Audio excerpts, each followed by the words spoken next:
G'day guys, today we're going to talk about our systems integrated collar. The systems integrated collar was one of, if not the first products that we made, and it's the one that we get the most questions about. So now we're going to go through why we made it, some of the features and how to fit it. So the whole point of the systems integrated collar is to be able to use it with other external systems that you guys use for your dogs.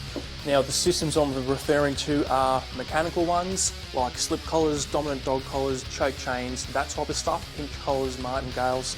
And the other type of system is going to be our electrical, and that is obviously your electric collars, your e-collars. So the idea is that you can put these all onto the one collar and it stops all that equipment moving independently, so you don't have three pieces of equipment moving up and down your dog's neck and rotating around. We want you to have all your reference points in one place so you can access it easily in the dark, at night, under night vision, whether it's cold, wearing gloves, or if you're under stress, for example. Okay, so for sizing and fitting the systems integrated collar, or any collar for that matter, you want to open up your collar a little bit looser than what you think it's going to be. You're just going to open up the cobra buckle, you're going to place it over your dog's neck, you can put the cobra buckle up top for reference, and then you're going to give yourself a bit of a feel and see how much room. Obviously in this demo there's a fair bit of room, I can fit my entire hand underneath. So you're simply going to undo the Velcro where the buckle is, and you're going to pull it through nice and gently, just on small increments. And then once it's settled, probably a little bit tighter, once it's settled on the fake dog, which is a bit stiffer, so there's a little bit less room for wiggling, orientate it the way it's going to be. And then if you're happy it's going to sit that way, if you're happy it's not going to move, or at least it's where you're going to need it for doing your job, then just leave it. And another good test is if you can get a couple of fingers underneath that collar, it's not too tight. Obviously you don't want to be able to get your entire hand under there. You want it tight enough that you can use it and it's not going to fall off, and it's going to be tight enough so that if your dog gives it a half decent pull or tries to back out, it's not going to go over the head. But you don't want it so loose that it's just going to fall off. So yeah, nice and tight and firm, get a couple of fingers underneath there. So let's briefly talk about the systems integrated collar and some of the features. So first thing you're going to notice is we've got a handle or a no handle option. Obviously we want a degree of customization and user friendliness when it comes to you and your role. So we've got a couple of options there. The next thing you're going to notice is we've got these Velcro loops that protrude outside the collar like this, and that is what we use to integrate our different systems. So we're going to go over each one of those individually, and the first one we're going to go over is the manual systems, and that includes our slip collars, dominant dog collars, and our pinch/martingale systems like this, for example.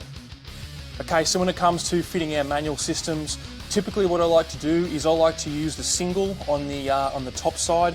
What you're going to do is you're going to completely undo the Velcro like this, so open it all the way up, and you're going to have two independent pieces like this. What I want you to do when we're using a slip collar or a dominant dog collar like this, I want you to get the running ring that goes the full length of your collar, and I'm going to get you to get the top piece of Velcro, which is the female Velcro, and you're going to feed it all the way through from top to bottom through that ring, so that your collar is still orientated up where the para V-ring and the handle are. Once you've done that, you're going to bend it over, you're going to get this Velcro, and you're now just going to stitch up the Velcro. So what you should have is a free running piece of material that can still function the same way that it should do when it's being used independently. You're then simply going to wrap that around your dog's neck, clip it up in place. So now what happens is this clip at the top is now always going to be aligned with your para V-ring, so that you're never going to lose your reference point, and it's always in the same spot. So this is not going to slide around independently. Okay, so when it comes to your martingale pinch style systems like this, it's a very similar concept. You're going to lay this over like this. It's going to be orientated the same way that it would be on your dog.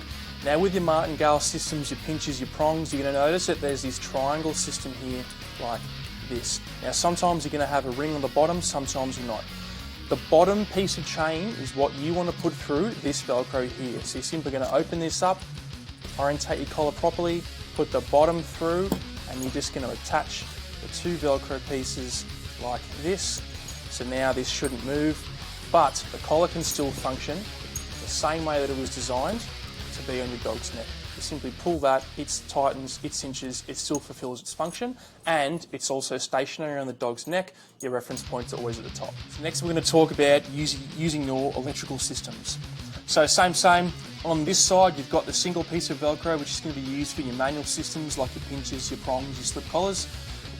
Flip it over, you've now got 2 pieces of Velcro. You're going to do the exact same thing. You're going to open up both pieces of Velcro like this. So you've got 2 pieces independently on either side.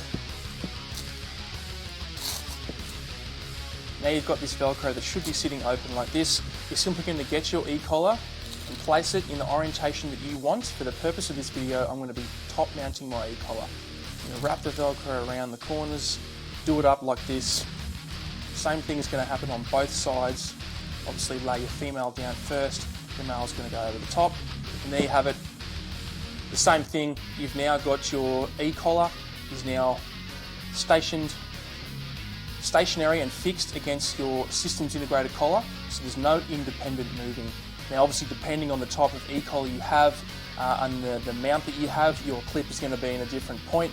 This is using the Origin K9 1-inch e-collar mount, but you could use a variety. You can even use a 19mm or a 3/4 inch strap to do the exact same thing, but that's it guys. If you would like to run it with the device on the bottom, that is totally fine. You just simply rotate the collar, do the exact same thing, mount it to the 2 mounting points. So as you can see, once you've attached the 2 different systems, and you can only attach one as well if you want, you don't always have to run 2, and you can run it whichever orientation you want. E-collar at the front, the back, top mount at the bottom, pinch, no pinch. The variations are up to you, and the orientation is up to you as well. But in essence, what you can see is you've got 3 different collars now, and the reference points are all in the exact same place. So for example, if you want to clip, all your reference points are in one space. You can double clip it if you really need for some sort of contingency, or you can just have the one, and then you've got your e-collar there. Or if you want to run it bottom mounted, at least you know where your clip is. So there you go guys, that is a systems integrated collar, and this is what you're going to end up with at the end.